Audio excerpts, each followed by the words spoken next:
ಇವತ್ತಿನ ಕರ್ನಾಟಕ ರಾಜ್ಯ ಸರ್ಕಾರದ ಕೈಗಾರಿಕಾ ಸಚಿವರ ಜೊತೆಯಲ್ಲಿ ಒಂದು ಸಭೆ ಏನಾಗಿದೆ, ರಾಜ್ಯದಲ್ಲಿ ಇವತ್ತು ನಮ್ಮ ಒಂದು ಕೇಂದ್ರ ಸರ್ಕಾರದ ಜೊತೆಗೂಡಿ ಕೆಲವು ಯೋಜನೆಗಳನ್ನ ತರಬೇಕು ಅಂತಕ್ಕಂಥದ್ದು ವೈಯಕ್ತಿಕವಾಗಿ ನನ್ನ ಒಂದು ಜವಾಬ್ದಾರಿ ಏನಿದೆ. ಆ ಜವಾಬ್ದಾರಿಯ ಹಿನ್ನೆಲೆಯಲ್ಲಿ ಮೊನ್ನೆ ದಿನ ನಾನು ಸಚಿವರಿಗೆ ದೂರವಾಣಿ ಕರೆ ಮುಖಾಂತರ ಒಂದು ಸಭೆ ಕರೆಯತಕ್ಕಂಥದ್ದಕ್ಕೆ ಮನವಿ ಮಾಡಿದ್ದೆ. ಅದರ ಹಿನ್ನೆಲೆಯಲ್ಲಿ ಇವತ್ತಿನ ಈ ಸಭೆ ಏರ್ಪಾಡಾಗುವುದು.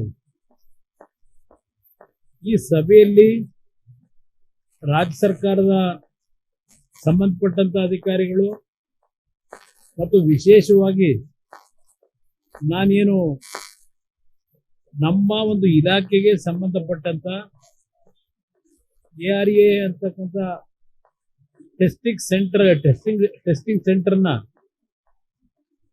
ರಾಜ್ಯದಲ್ಲಿ ತರಬೇಕು ಅಂತಕ್ಕಂಥದ್ದು ಈಗಾಗಲೇ ನಾವೇನು ತೀರ್ಮಾನ ಮಾಡಿದ್ದೇವೆ.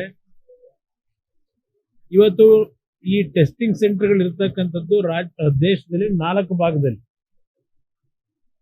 ಆ 4 ಭಾಗಗಳು ಪೂನಾ, ಚೆನ್ನೈ, ಭೋಪಾಲ್ ಹಾಗೂ ಡೆಲ್ಲಿ.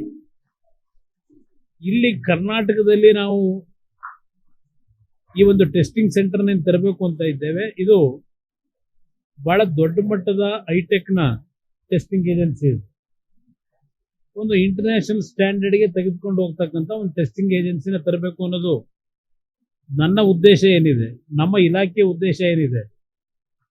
ಗೌರವಾನ್ವಿತ ಪ್ರಧಾನಮಂತ್ರಿಗಳ ಸಹಕಾರ, ಅವರಿಂದ ಪಡೆದಿರತಕ್ಕಂಥ ಒಂದು ಒಪ್ಪಿಗೆಯಿಂದ ರಾಜ್ಯಕ್ಕೆ ಸುಮಾರು ಮೊದಲನೇ ಹಂತದಲ್ಲಿ 750 ಕೋಟಿ ವೆಚ್ಚದಲ್ಲಿ ಈ ಒಂದು ಟೆಸ್ಟಿಂಗ್ ಸೆಂಟರ್ನ ಪ್ರಾರಂಭ ಮಾಡ್ತಕ್ಕಂಥದ್ದು ಮೂಲ ಉದ್ದೇಶ ಇಟ್ಕೊಂಡಿದ್ದೇವೆ.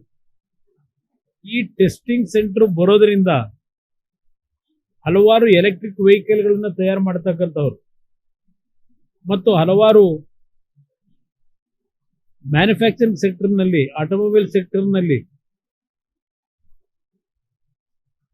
ತಯಾರು ಮಾಡ್ತಕ್ಕಂಥ ಕಾರ್ಖಾನೆಗಳು ಅವರು ತಯಾರು ಮಾಡಿರ್ತಕ್ಕಂಥದ್ದನ್ನ ಟೆಸ್ಟ್ ಮಾಡ್ತಕ್ಕಂಥದ್ದು ಏನೋ ಒಂದು ಪ್ರತೀತಿ ಇದೆ, ಅಲ್ಲಿಂದ ಸರ್ಟಿಫಿಕೇಟ್ ಪಡಿಬೇಕು. ಆ ಹಿನ್ನೆಲೆಯಲ್ಲಿ ಈ ಒಂದು ARAಯನ್ನ ನಾವು ಸ್ಥಾಪನೆ ಮಾಡ್ತಕ್ಕಂಥ ಭಾಗದ ಸುತ್ತಮುತ್ತ ಒಂದು 500ರಿಂದ 1000 ಎಕರೆವರೆಗೂ ಲ್ಯಾಂಡ್ ಅನ್ನ ನಾವು ಪಡೆದ್ರೆ ಸುಮಾರು 20-25 ಸಾವಿರ ಯುವಕರಿಗೆ ಉದ್ಯೋಗ ದೊರಕತಕ್ಕಂಥದ್ದು. ಇದು ಏನೋ ಒಂದು ಸಣ್ಣದಾಗಿ ಮಂಡ್ಯ ಜಿಲ್ಲೆಯಲ್ಲಿ ನಡೀತಾ ಇದೆಯಲ್ಲ, ಆ ಒಂದು ರಾಜಕಾರಣ ನಾನು ಈ ಒಂದು ವಿಷಯಕ್ಕೆ ತರಲಿಕ್ಕೆ ಹೋಗಲ್ಲ. ಈಗ ಏನೇನು ಹೇಳಿಕೆಗಳು ಕೊಟ್ಟಿದ್ದಾರೆ, ಯಾರ್ಯಾರು ಎಷ್ಟು ಮಟ್ಟಿಗೆ ಬಹಳ ಹೃದಯದಿಂದ ನಮಗೊಂದು ಮಂಡ್ಯಗೆ ಅನುಕೂಲ ಆಗ್ತಕ್ಕಂಥ ಕಾರ್ಖಾನೆ ಬರಬೇಕು ಅಂತಕ್ಕಂಥದ್ದು ಅವರ ಹೃದಯದಲ್ಲಿ ಯಾರ್ಯಾರಲ್ಲಿ ಏನೇನಿದೆ ಅನ್ನೋದು ಗೊತ್ತು ನನಗೆ. ಆ ಹೇಳಿಕೆಗಳನ್ನೆಲ್ಲ ಗಮನಿಸಿದ್ದೇನೆ. ಆದ್ರೆ ನಾನು ಸಣ್ಣತನಕ್ಕೆ ಇಳಿಯಕ್ಕೆ ಹೋಗಲ್ಲ. ಇವತ್ತು ನಮ್ಮ ಮಂತ್ರಿಗಳು ಸಹ ಬೆಂಗಳೂರು ಸುತ್ತಮುತ್ತವೇ ಮಾಡಿದ್ರು ಒಳ್ಳೇದಲ್ವಾ ಅಂತಕ್ಕಂಥದ್ದನ್ನು ಅವರು ಏನು ಹಲವಾರು ಸ್ಟೇಕ್ ಹೋಲ್ಡರ್ಸ್ಗಳ ಒಂದು ಭಾವನೆಗಳಿದೆ ಅಂತಕ್ಕಂಥದ್ದನ್ನು ಅವರು ಪ್ರಸ್ತಾಪ ಮಾಡಿದ್ರು. ನಾನು ಅವರಲ್ಲಿ ಮನವಿ ಮಾಡಿದ್ದೇನೆ, ಬೆಂಗಳೂರು ಸುತ್ತಮುತ್ತ ಈಗಾಗಲೇ ದೊಡ್ಡ ಮಟ್ಟದಲ್ಲಿ ಯಾವೊಂದು ಇಂಡಸ್ಟ್ರಿಯಲ್ ಕ್ಲಸ್ಟರ್ಗಳು ಬೆಳೆದಿದೆ. ಇವತ್ತು ನಾನು ಕರ್ನಾಟಕಕ್ಕೆ ಈ ಒಂದು ARA ಸಂಸ್ಥೆಯ ಮುಖಾಂತರ ಅನುಷ್ಠಾನಕ್ಕೆ ತರಲಿಕ್ಕೆ ಹೊರಟಿರ್ತಕ್ಕಂಥದ್ದು ನನ್ನನ್ನ ಗೆಲ್ಸಿರ್ತಕ್ಕಂಥ ಒಂದು ಮಂಡ್ಯ ಜಿಲ್ಲೆಯ ಜನತೆಯ ಋಣ ತೀರಿಸ್ಬೇಕು. ನನಗೆ ಇಡೀ ಕರ್ನಾಟಕ ಒಂದೇ. ನಾನು ಕರ್ನಾಟಕದ ಜನತೆಯಲ್ಲಿ ಮನವಿ ಮಾಡ್ತೇನೆ. ನಾನಿವತ್ತು ಮಂತ್ರಿಗಳಿಗೂ ಹೇಳಿದ್ದೇನೆ, ನೀವು ಸಹಕಾರ ಕೊಡಿ. ಇವತ್ತು ರಾಜ್ಯದ ಎಲ್ಲ ಪ್ರದೇಶದಲ್ಲೂ ಕೈಗಾರಿಕೆಗಳನ್ನು ತರ್ತಕ್ಕಂಥದ್ದಕ್ಕೆ ನಿಮ್ ಜೊತೆಲಿದ್ದೇನೆ. ಇದನ್ನ ಮಂತ್ರಿಗಳಿಗೂ ನಾನು ಮನವಿ ಮಾಡಿದ್ದೇನೆ. ಯಾರೂ ಅನ್ಯತಾ ಭಾವಿಸೋದು ಬೇಕಾಗಿಲ್ಲ. ಇದು ಇಲ್ಲಿ 2-3 ಜಾಗಗಳನ್ನು ನೋಡಿದ್ದೇವೆ. ಆ 2-3 ಜಾಗಗಳನ್ನೇನು ನೋಡಿದ್ದೇವೆ, ಅಲ್ಲಿ ಕೆಲವು ಲಿಮಿಟೆಡ್ ಲ್ಯಾಂಡ್ ಇರ್ತಕ್ಕಂಥದ್ದು. ಆ ಹಿನ್ನೆಲೆಯಲ್ಲಿ ನಾನು ಇದು ಕೈ ಹಾಕಿರ್ತಕ್ಕಂಥದ್ದು ಸುಮ್ಮನೆ ಯಾರಿಗೋ ಖುಷಿ ಕೊಡ್ಲಿಕ್ಕೆ ಮೆಚ್ಚಿಸ್ಲಿಕ್ಕಾಗಿ ಕೈ ಹಾಕಿರ್ತಕ್ಕಂಥದ್ದಲ್ಲ.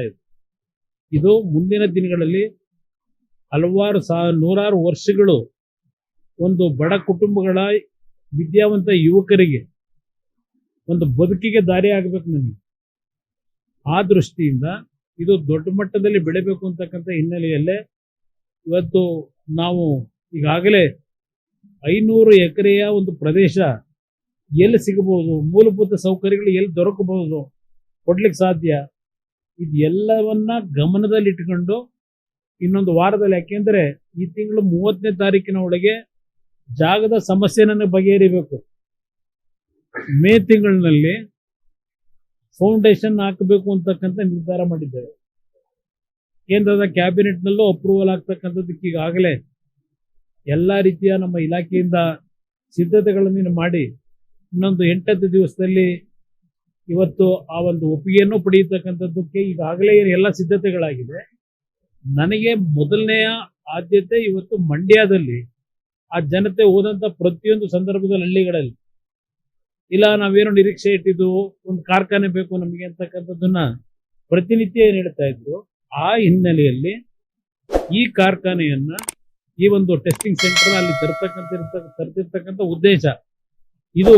ನಾನು ಒಂದು ಭಾಗವನ್ನ ಸಲಹೆ ಕೊಟ್ಟಿದ್ದೇನೆ, ಒಂದು ಭಾಗದ ಲ್ಯಾಂಡಿನ ವಿಷಯದಲ್ಲಿ. ಆ ಭಾಗದಲ್ಲಿ ನಮ್ಮ ರೈತರುಗಳು ಸಹಕಾರ ಕೊಡ್ತಕ್ಕಂಥದ್ದು ಒಂದು ಭಾಗ. ಲೇಟೆಸ್ಟ್ ಹಾಗೂ ಇಂಟ್ರೆಸ್ಟಿಂಗ್ ಸುದ್ದಿಗಳಿಗಾಗಿ ಬಾಸ್ ಟಿವಿ ಕನ್ನಡ ಚಾನೆಲ್ನ ಸಬ್ಸ್ಕ್ರೈಬ್ ಮಾಡಿ, ಹಾಗೆಯೇ ಬೆಲ್ ಐಕಾನ್ ಪ್ರೆಸ್ ಮಾಡಿ. ಇದರ ಜೊತೆಗೆ ಫೇಸ್ಬುಕ್, ಇನ್ಸ್ಟಾಗ್ರಾಮ್, ಎಕ್ಸ್ ನಲ್ಲೂ ಮಿಸ್ ಮಾಡದೆ ಫಾಲೋ ಮಾಡಿ.